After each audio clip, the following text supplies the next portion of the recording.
Prior to that, I would like to say, as a member of the St. Maarten media and a representative of my media organization, I have noted with deep concern the press release as well as the policy issued by the government, which significantly infringes on the freedom of the press as enshrined in Article 10 of the Constitution of St. Maarten.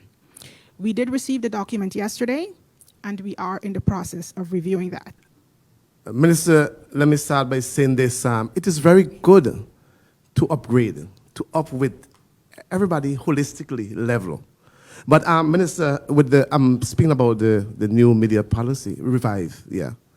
But what is the data being used, Minister, to determine the level of questioning here in this meeting? Okay.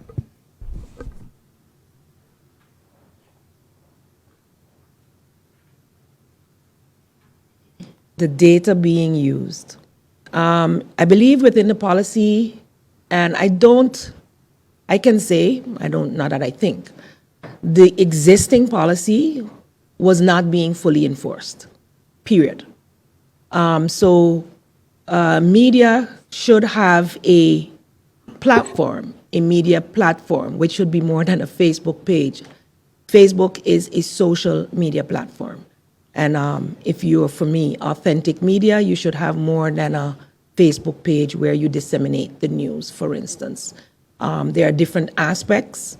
I think if you would follow the comments under the press briefing when press briefing is ongoing, you can then do an assessment for yourself as to what data and the type of comments are being made by the general public who are also watching from all over the world. The policy as a member of the St. Maarten media and a representative of my media organization, I too have some concern with the way the policy was worded. In fact, you addressed this at the opening to the closing part of your statement.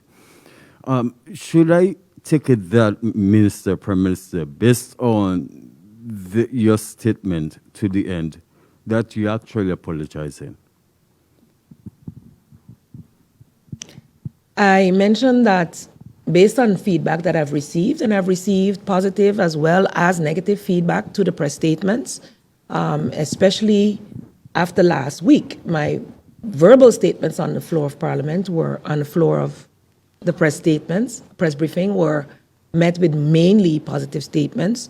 There was never any intention to insult anyone. So I mentioned in here that if that is how it was perceived, then that was not the intention. Is that an apology?